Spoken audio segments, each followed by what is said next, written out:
Petite vidéo pour synthétiser tout ce que je vous ai raconté au sujet de l'âme, de l'ego, du mental, etc. J'ai fait une sorte de résumé récapitulatif afin que ce soit vraiment clair et je voulais être sûr que vous ayez bien tous les éléments pour percevoir comment moi je comprends les différentes structures qu'il y a en nous.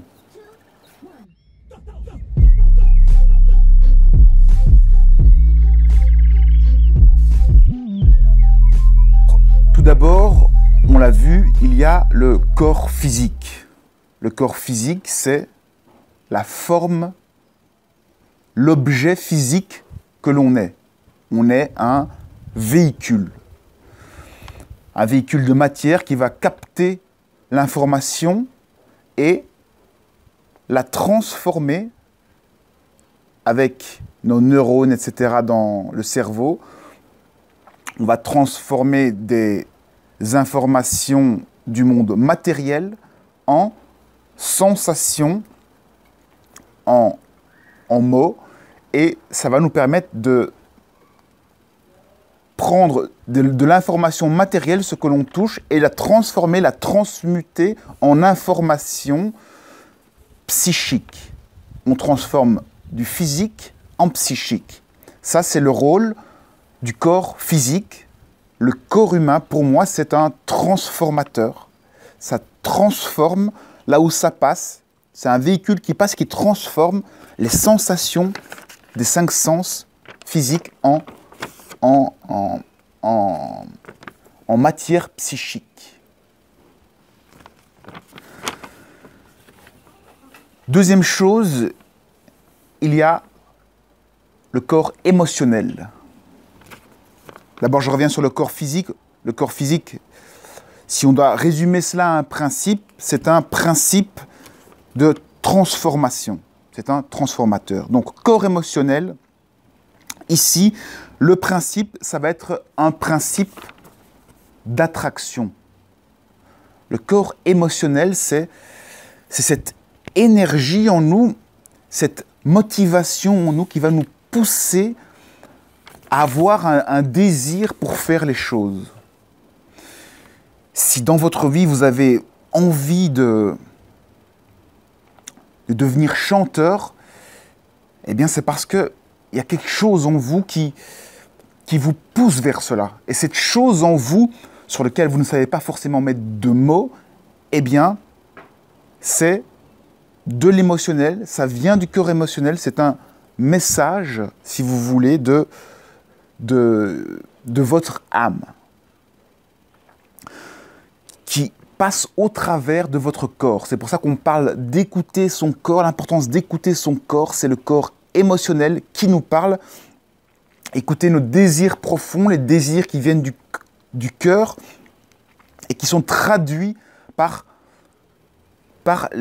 ces émotions, ce corps émotionnel. Le corps émotionnel, c'est un principe magnétique. Magnétique parce que tout ce par quoi vous êtes attiré de manière magnétique, que ce soit une personne ou un objet ou n'importe quelle envie, eh bien c'est parce qu'il y a ce magnétisme en vous qui vous donne ces envies. C'est ça le cœur émotionnel, c'est ce qui motive tout. C'est aussi ce qui met la pression. Ça met la pression, ça presse on a envie de. C'est pour ça que les gens qui sont en dépression, eh bien, ils n'ont plus d'envie.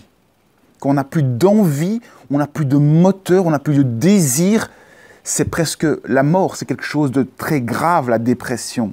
Il y a tout qui s'arrête, il n'y a plus le moteur principal. Le corps émotionnel, c'est le moteur, c'est ce qui nous fait bouger, c'est ce qui nous motive, c'est le principe magnétique, le pouvoir d'attraction, la motivation, la vitalité. Ensuite, d'où vient ce désir qui est là? Eh bien, ici, on va parler de l'âme.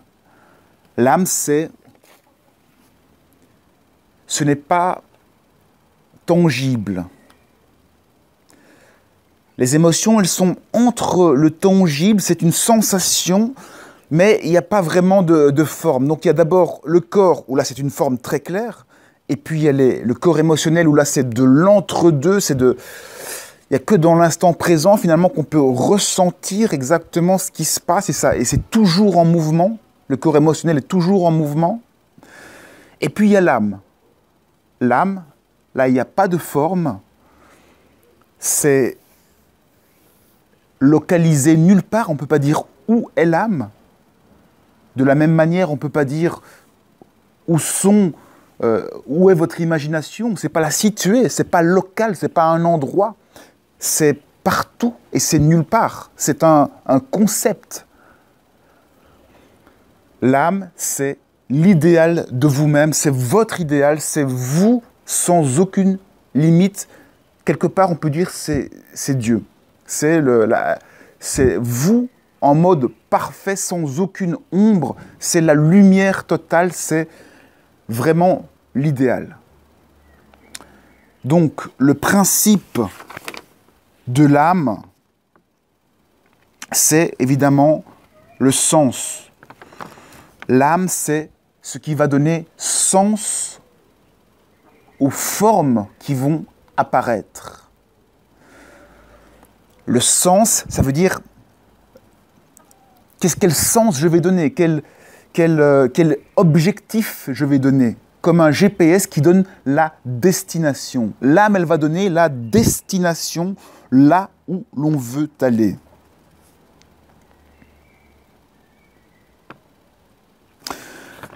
Quelque part, l'âme, c'est la source, c'est l'origine, c'est vous-même en perfection, c'est votre soi supérieur, c'est vous en état divin, c'est votre divinité, c'est là qu'est votre connexion divine. Et c'est pour ça qu'on situe l'âme ici au niveau du cœur. Si vous voyez dans la représentation symbolique, vous avez souvent un cœur qui est représenté. Ici, ça représente le cœur sacré. C'est de là que tout part, c'est l'impulsion divine. Tous les potentiels, c'est vous avec tous les potentiels possibles. C'est quelque part votre imagination sans aucune limite. Mais qu'est-ce qu'on peut faire d'une imagination si on ne la met pas en pratique? On ne sait rien faire. C'est pour ça que l'âme, c'est un concept, c'est du pur concept, c'est de l'idéal, c'est de l'imagination pure. Mais ce que vous imaginez, tant que vous ne le mettez pas en pratique, eh ben, ça ne sert à rien. C'est pour ça que nous sommes incarnés dans le monde, dans un monde. C'est pour que notre âme puisse explorer finalement tout ce qu'elle a imaginé, toutes ses envies. Et notre âme, je vous le rappelle, c'est le sujet. Il ne faut pas confondre les sujets et les objets. Un sujet, on ne sait pas où c'est. On sait pas. Le sujet n'est pas matériel. Il n'a pas de forme, il n'a pas de limite. C'est un concept. C'est de l'imagination, imagination pure. Ça, c'est l'âme qui donne le sens. Ensuite, on a vu qu'il y avait l'ego. L'ego, quelque part, c'est notre mémoire.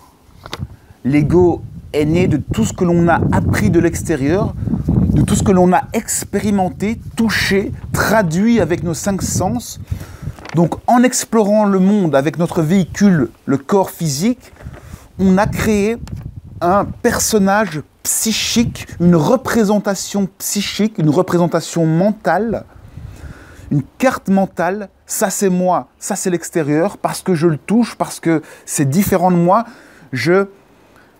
Avec le langage, je vais nommer les choses et pouvoir discuter, parler des choses, les mettre à distance, m'éloigner finalement de cet aspect direct de moi-même. L'âme, c'est le présent pur, et l'ego, c'est quelque part un petit pas de côté, une prise de distance par rapport à cette immédiateté de l'âme. Et quel est le but finalement de l'ego? Eh bien, le principe de l'ego, c'est un principe de temporisation. L'ego va temporiser. il va créer du temps pour, quelque part, qu'on puisse choisir la forme que l'on va donner à notre expérience, à l'expérience que souhaite l'âme. Si l'âme choisit le pourquoi, eh bien, l'ego, lui, va choisir, grâce au temps dont il a à disposition, il va choisir le comment. Comment est-ce que je vais mettre en œuvre le projet de mon âme? Comment est-ce que je vais passer à l'action, mettre en action l'idéal de moi-même, mon désir intérieur? Pourquoi je parle d'un principe de temporisation? C'est parce que notre libre arbitre, finalement, ici dans cette vie, c'est notre ego, c'est le fait de pouvoir prendre le temps. Si on veut, on peut retourner à tout instant, on peut se retourner à un endroit, s'isoler et dire « bon, j'attends ». Jusqu'à ce que l'on se sente bien pour passer à l'action, pour recommencer à créer des choses, à les mettre en place, à expérimenter.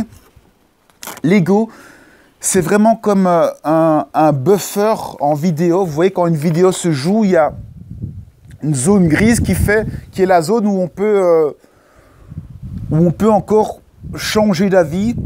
Et cette zone-là, c'est ça l'ego, c'est ce qui nous permet de nous rassurer, de ne pas être obligé de nous jeter dans la gueule du loup. Ça nous permet de changer d'option, de direction. Ça nous permet de faire des plans, ça nous permet d'utiliser notre mémoire, notre cerveau, de bien faire les choses en fonction de tout notre passé. L'ego n'est rien de plus que toutes nos pensées passées, nos angoisses passées et le futur finalement, toutes nos projections futures, nos craintes futures. À quoi on reconnaît l'ego, c'est que l'ego n'est jamais au présent. L'ego n'est jamais au présent, c'est toujours du passé ou du futur. À l'inverse de l'âme qui, elle, est du pur présent. Et donc le fait de pouvoir nous projeter à tout instant dans le passé ou dans le futur, eh bien ça nous rassure, ça nous permet de réfléchir sur nous-mêmes, de nous mettre de côté, de faire des projections sur ce qu'on a envie, de faire des plans, de planifier, de nous rassurer. J'avais pris la métaphore de la cellule du corps. Si une cellule du corps, eh bien, elle n'a pas de sens, elle ne connaît pas le sens de sa vie. La cellule de mon bras, elle ne sait pas pourquoi elle bouge là en ce moment. Eh bien, donc, elle a besoin d'être rassurée. Donc, elle se raconte toute une petite histoire, un petit passé, un petit futur pour se rassurer. Mais en réalité, tout ce qu'on pense, toutes les pensées passées, elles sont passées. Toutes les pensées futures, elles ne sont pas encore là. Donc, elles ne servent à rien en réalité. Elles ne servent qu'à nous rassurer, à nous mettre un cadre mental pour appréhender le monde, appréhender la vie dans laquelle on est, appréhender ce qui se passe, appréhender ce que l'on vit et nous rassurer en nous permettant, avec le temps, puisqu'on a tous le temps de faire ce qu'on veut grâce à nos pensées, on met à distance, on crée une temporalité. Grâce à cette temporalité, on peut aller à notre rythme et choisir le comment l'ego va mettre en place le désir de l'âme. Ensuite, il y a le mental.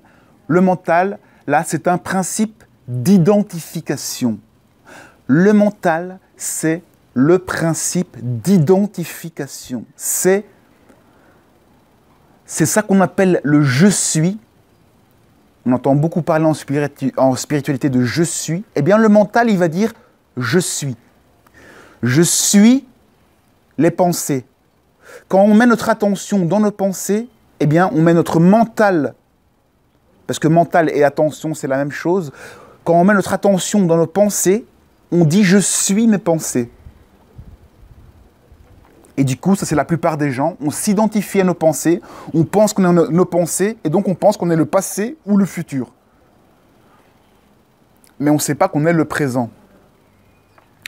Par contre, lorsqu'on met le mental à hauteur du cœur, quand on s'aligne au cœur, là on dit « je suis le cœur, je suis l'âme, je suis ce qu'il y a au fond de moi, je suis dans l'instant présent ».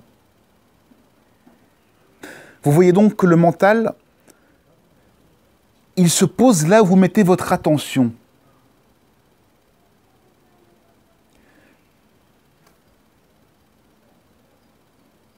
Si vous regardez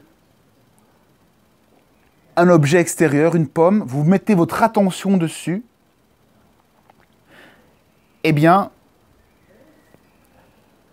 l'erreur que les gens font, c'est qu'ils ont l'impression de mettre leur attention sur l'objet, mais en réalité, ils mettent leur attention sur l'image de l'objet. L'image de l'objet que je vois là, qui est une pomme, eh bien, elle se trouve ici, dans ma mémoire, dans mon ego. Ça veut dire qu'en fait, j'ai l'impression de mettre mon attention là-bas, mais en fait, elle est toujours ici, dans mon ego, à hauteur de l'ego. Mettre son attention avec le cœur sur un objet, si vraiment vous regardez une pomme, eh bien, vous devenez « je suis la pomme ». Et vous êtes conscience de la pomme, vous devenez la pomme. Parce que c'est le principe du mental, là où vous portez votre attention, vous mettez votre présence. Vous êtes « je suis » de ce que vous regardez. On peut regarder les pensées, c'est ce qu'on fait la plupart du temps. Comme je le disais, on peut regarder la pomme soit en tant que l'image de la pomme, le concept pomme, qui n'est finalement qu'une étiquette qu'on met dessus. Et ces étiquettes, c'est toujours du mental. Mais au-delà de cette étiquette, si on regarde la pomme avec, j'ai envie de dire, un cœur d'enfant, comme si on n'avait jamais vu une pomme, eh bien, en regardant cette pomme, on va tout comprendre de cette pomme, parce que l'on sera cette pomme. Je suis ce sur quoi je porte mon attention. Le tout est de mettre effectivement votre attention là où vous le pensez, sans que jaillissent des pensées qui vont venir mettre comme un voile avec tout ce que vous avez appris dans le passé, etc., et mettre des mots sur les choses, ce qui vous empêche de voir la réelle nature de ce que vous observez. Finalement, ce mental, ce « je suis », c'est ça que vous êtes. Vous êtes une intelligence, un « je suis », et vous voyez, « je suis », il n'y a pas de mot après. Lorsque vous êtes dans votre mental, c'est « je suis un humain, un mental ». Lorsque vous regardez votre cœur, vous êtes votre âme. Mais ce que vous êtes fondamentalement, c'est simplement « je suis ». Et si vous vous arrêtez à « je suis », eh bien du coup, tous les potentiels s'ouvrent à vous. Vous pouvez être tout ce que vous voulez.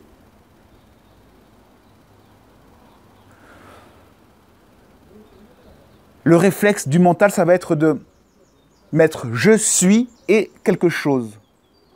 Je suis un homme, je suis David, je suis mes pensées, je suis mon corps, je suis, etc., etc.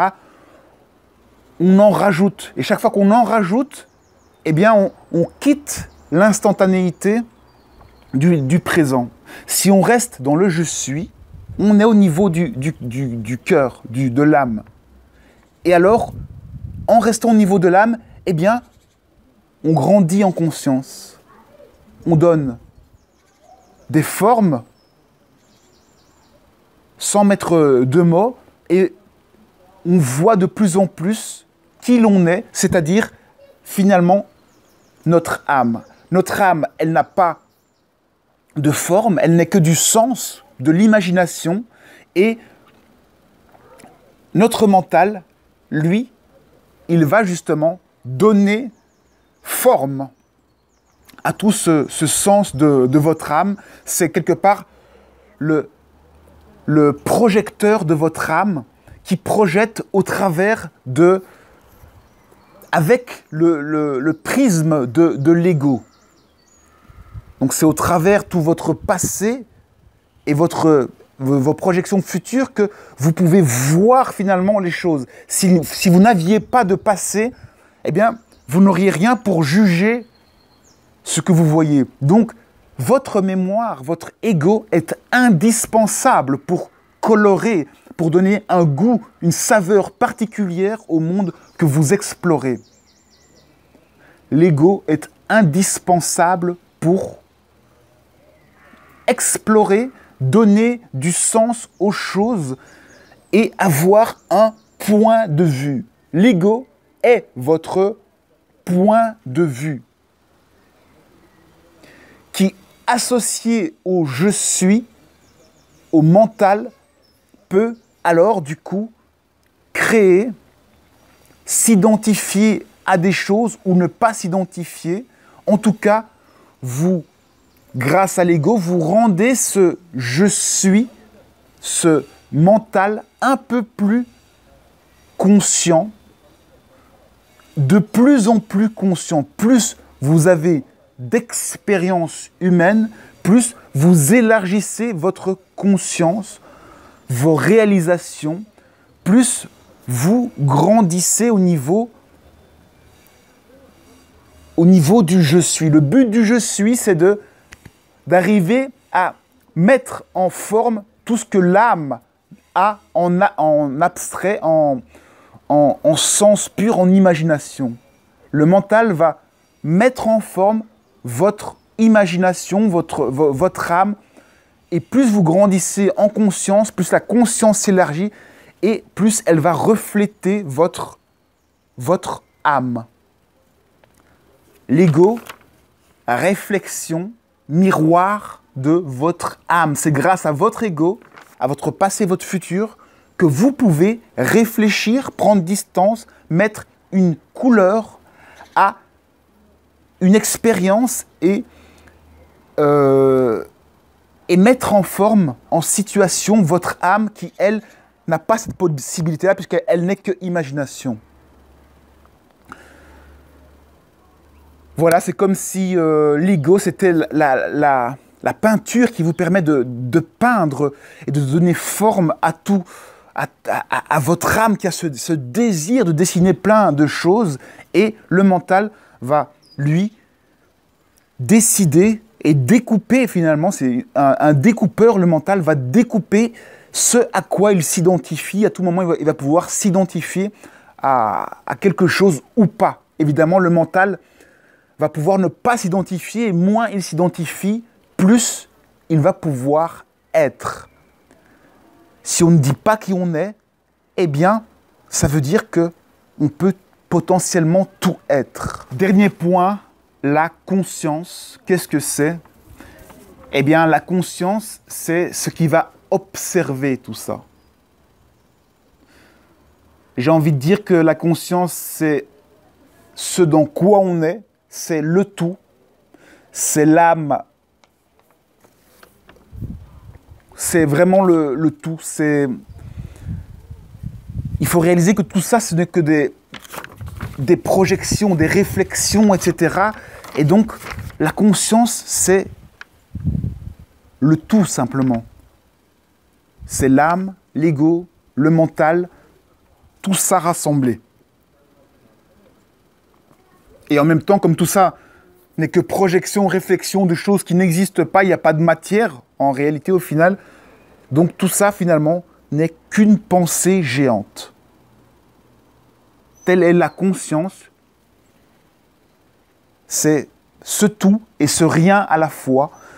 Ce rien du tout, parce que tout n'est que pensée. Une pensée, ce n'est pas de la fumée, hein, c'est rien du tout. Du tout, du tout. C'est que du vide partout, donc c'est rien du tout. Il n'existe rien. Ça, c'est votre conscience.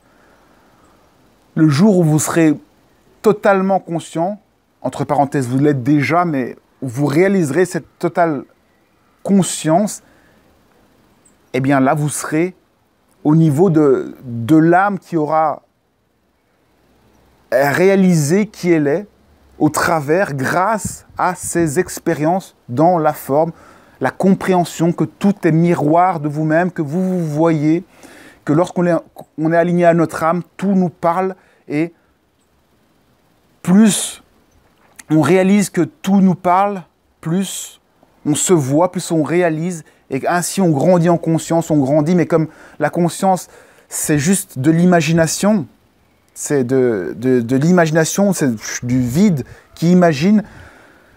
Du coup, il n'y a pas de limite. Votre limite, c'est votre imagination.